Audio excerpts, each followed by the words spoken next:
Welcome back, everybody, to Two Guys and a Stack of Comics. My name is Reed. Along with me, as always, is Mike. Mike, how you doing, sir? I'm kicking back. The work week is over, and I've got my Diet Dr. Pepper, and I'm talking about comics. So doesn't get Always, any better than always that. good holiday week. Hope everybody's having a peaceful holiday week. Hope everybody does have a happy Thanksgiving. We wanted to jump into today Absolute Wonder Woman #2, second issue of this series. Mike and I wanted to at least go through the first 4 or 5 of these for Batman, Superman, Wonder Woman. Batman, you and I have been pretty good fans of it so far for the first two. We don't think it's anything outstanding, but it's solid storytelling. Superman, I think we have some reservations. Wonder Woman was the first issue, at least. You and I kind of looked at it as just sort of meh on it. It was not bad, it wasn't good. But I do think for both of us, it was cool to see a starting point for Wonder Woman, a character that both of us had kind of checked out on for a while. So we get our second issue here. I think it's Kelly Thompson, and I think it's was it Hayden Sherman. Here's our main cover here, the A cover, and then I think this is our B cover, which I believe is Joel Jones on that one. So this story sort of picks up like where we left off. Wonder Woman is in this gateway city. We kind of see that she is fending off these attack of these sort of I don't know, like demonic-esque looking creatures. And so a large From the portion sea. of the comic is her defending the city from them. We do see her use some of her magical abilities. We do see her use her lasso. We do see the bit of the differences. We see some of the similarities with Diana. She's still like empathetic and things like that. So you can kind of see that that has shined through even in this new universe. The lasso is a little different. And so she is a little more physically aggressive in the fights than some versions of Wonder Woman. And then after the battle, all of the monsters sort of retreat back into kind of the ocean, if you can see that there. And we get our first appearance of Steve Trevor in the comic book. And we kind of just get a recap of her relationship with Steve Trevor. So again, another flashback thing, kind of filling in a lot of the particulars. We see very similar. She saves Steve on the island, except for it's the island of hell that she lives in instead of the typical Amazon. We see the cultural differences piece with Steve. We see that Diana actually uses like magic to heal him instead of some of the traditional methods that have been used in the comics. And we get a lot of this. I mean, it's very similar to the film, I would say, kind of the adaptation. I know that's a little bit of the classic origin of this, but it does seem a lot of that beat for beat of the Gal Gadot, Chris Pine relationship that was in the movie, which I think is pretty smart for this. Obviously mixed up a little bit because of the differences. So we have the Steve meets her mother, in this case, Cersei, and there's kind of some issues there. Obviously, since they're telling him he's in hell, Steve is concerned or worried because he's like, I thought I was a good man. I thought I lived a good life. He has no idea how he ended up there. And it doesn't seem to be portrayed as like this is actually literally hell because there's no one else there. So there is a little bit of mystery as to how Steve ended up there. We do see some of the same beats, though. Steve is kind, he's courteous, he gets along very well with Diana, he's very respectful. I think it captured a lot of that. And that goes on for a good 8 to 10 pages of the book of just capturing that relationship. Um, Eventually, we flash forward into the modern day, and very again similar to the film. We have Wonder Woman kind of has to meet the commanders that Steve has in the modern day in Gateway City, and you get very similar to the film as far as disrespectful commanders telling her, "Hey, get out of our way! You don't know what you're doing." Kind of ordering around, and we see Diana stand up for herself, very similar to the film as well, where she's basically telling him, "I'm not going to be a part of your military. You can't control me." And that goes on for a couple pages. So we do get a couple revelations in that the horse that Diana has, that kind of dead looking one, is actually the Pegasus of Greek mythology. And so Diana kind of explains that Pegasus and different things where she lives exist in this state of kind of being dead, but kind of being alive. And Steve doesn't really get it. And I think that's sort of like the audience, you're supposed to be confused with it as well. And then they talk about a bargain that was made to bring Steve back to life, but they don't really ever fully go through with that. And then at the end, we've discovered the monsters she was fighting were just harbingers of this giant kaiju looking thing that emerges out of the They ocean, were the and Wonder babies. Woman goes off to fight that at the end. So there's your kind of basic recap of the events of the story. Mike, before I give my thoughts on it, what did you think of Absolute Wonder Woman #2? Um, I really, I really enjoyed it. I think I love the way they did the panel breaks on it, and all the though the artwork was kind of flat for my taste. That is the new modern way that they draw, but I thought it was well illustrated. Even though I don't like just the flat, it's almost like they cut out craft paper and then drew the Sit face down. on it. I You gotcha. know, Yeah. so that's not my cup of tea. But for that style, I think it was done really well, and I enjoyed the story.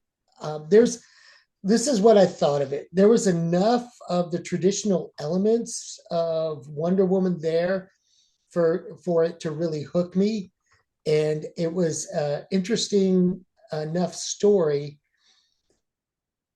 And like you said, it harkened back to a lot of the elements of the film, which was a really good story. And I'm excited to be reading Wonder Woman again. Yeah, I think a couple things stand out to me on again, what I would say is, was this an amazing comic book? Am I sitting here telling people, man, you gotta go run and get this one? No. It's a good, it's a solid comic book. I think its action scenes in the book are quite dynamic. I think Hayden Sherman, the artist, does pretty good with the action scenes. I do think the problem is, like you said, that flat art kind of shows through a little bit in the dialogue scenes. And there's a lot of dialogue in the comic book about flashbacks and things. And while I liked a lot of the dialogue, the overall art does hurt in that area. And so I think Hayden Sherman will be an interesting artist. And then I think if there was more action in the book, the art would be a lot better. I do think because there's so much heavy dialogue and talking scenes and things like that, the flatness of the art does bug me a little bit more because that's so prevalent. I think, like you said, it's a good jumping on point for Wonder Woman. And I have to say that's where I would give this book and the run some credit is despite her being, I think, one of the greatest DC comic book characters, I don't have any Wonder Woman comics really that I've ever read extended runs on. I've picked up different, runs every once in a while. I think obviously I've read some George Perez stuff. When the New 52 started, I picked up maybe the first 10 issues of that. That kind of lost me when they did Rebirth. I think it was Greg Rucka. I picked up the first 10, 12 of that. That kind of lost me. Tom King's run kind of lost me after a couple issues that he's currently doing right now. Wonder Woman has been a comic that has just never been able to grab me as a reader. And it's a character that I love. Like, I would love to read a great Wonder Woman comic because I do think she's the Trinity. She's one of the three most important characters in DC Comics. And so I have to give this credit in that I think it does give me enough of an entry point with some familiar things that I'm like, okay, I recognize this about Wonder Woman, but some of the differences isolated where I'm interested to see how that builds out. Because for me, one of the things I've never really loved about the Wonder Woman comics is the over reliance on the Amazonian culture and stuff like that. And I know that's a huge part of the character, and Wonder Woman fans are probably shaking their heads at me like that's a huge piece of it. I've just always found it to be so repetitive and redundant because there's so many of these Amazonian characters. So I will say, I enjoy quite a bit that Diana's the only Amazon. I do like that more.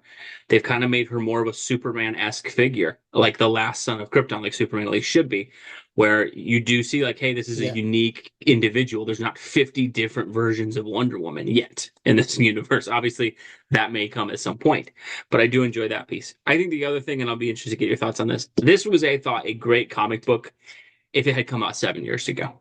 Because the way that this is similar flow to the film, and it's funny because my wife, when we watched the movie, she really wanted. I was a huge comic book fan. She loved the movie. She wanted read what is the comic book that I can read that is similar to this. And I had to go back to like the George Perez stuff, and even that wasn't super similar, but there was a lot of good stuff there.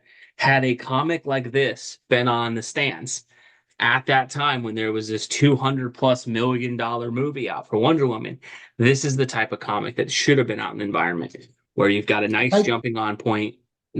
like we've always said, when the movie releases, send 1 million copies out to every theater in the country, and you will sell 1 million copies.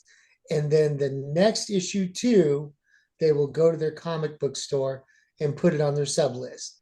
Yeah. Oh, you'd But you catch don't do that. you'd catch a number of folks at least. Yeah. And I Yeah. think that's where this is smart. I think it is. I think if you had this would be the comic book for my wife. I would recommend this for her. Like she Yeah. does like comics enough. I'm like, hey, if you want to read Wonder Woman, this is a good starting on point. And I think for Wonder Yeah. Woman, that's a little more important than Batman or Superman. I think that's where I have to give this book some credit is, well, I'm not going to say it's fantastic, it actually has me reading it, and I'll be honest, I'm going to pick up the next couple of issues. And some of that is because we wanted to check this out. It's a new universe. We cover comic books on here, so we want to talk about them. But I will say, I genuinely do want to read the next issue to see how they build it out. Is it anything where I'm like, oh my gosh, I can't wait for it to come out the way I did with Ultimate Spider-Man? No. But I do think overall it's a solid enough thing, and that hasn't been something I could say about any Wonder Woman comic, I think almost in my lifetime that's come out. In that it's never grabbed me in that way. And so who knows, this may lose me in 3 to 5 issues. It could. But I do think Kelly Thompson, the writer, I think is doing a good enough job of capturing some of the classic elements of Wonder Woman to where if you're a Wonder Woman fan, it is recognizable. And if you are a newer And fan where you're like, hey, I don't want to be bogged down by continuity, this I think she strikes a good balance of those that's a two. tricky balance, right? Yeah, for It's sure. not the easiest balance to create because you've got all of this history and an iconic character, and B, you've got to tell a new story with it, and C, you've got a lot of messy continuity. And but when you do a reboot like this, you get to kind of write your own ticket. I think she did a wonderful job of taking a little bit of the movie plot and putting Steve Rogers in there. And I know you said it was a little bit wordy in the middle when they did the flashback scene, but it was so important because her relationship with Steve Trevor, This is a huge with piece. Yeah. it's a huge piece with any Wonder Woman story. At least with this, as the writer, you get a clean jumping off point, and now Kelly can just go wherever she wants with the character, and she has the foundation, those elements in there. So Yeah. I liked it. Yeah, I I would really say if did. someone asked me, "Hey, was this good or bad?" I'd say it's good. If you're interested in the series, I definitely think it's worth picking up. Would I sit here and say, "Man, if you aren't a comic reader, go pick up this thing and it's going to make it"? No, it's not that. But I do think it's good enough. And I Yeah. think if you're somebody like me who has been like, "Man, I just Wonder Woman's a character I like. There just hasn't been great Wonder Woman comic books to read, or even just a place where I can start and it grabs me." Um, I think it's a decent starting on point. And I do think Batman and Superman are interesting in it because they have had so many great comic book runs and so many runs that people love and revere of those characters.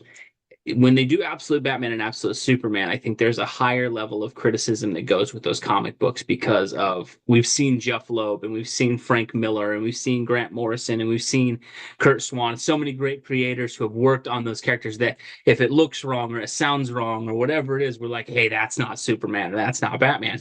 Wonder Woman, while being an absolute classic character, being one of the most iconic characters in comics. Outside of really like George Perez and a few runs here and there just hasn't been a lot of comic books that are like, that's the definitive Wonder Woman. And so I do think this has a chance to make an imprint in a way that Batman and Superman will She's have got us a a little little more bit struggle. a wider berth, a little more lenience, to run with this character and create this world. So I'm excited to see what happens. I'm going to send him to my granddaughter because she's a big Wonder Woman fan, and yeah, I think it's going to be great. I really Hopefully do. it continues to be And good. We'll see. But all right, okay, folks, let us know. Did you check out Absolute Wonder Woman #2? If you did, what did you think?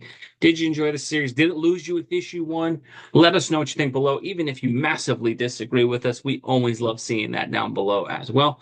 Hope you guys Wonder have a Woman great day. fans, we need to hear from you, Wonder Woman fans, Yeah, the no, if there hardcore Wonder and Woman fans. Yeah, if there are Wonder Woman fans out there who are like, "Hey, Reed, you say there's not a lot of great runs. Here is a great run that you should pick up." Always happy to see recommendations from pros and be proven wrong.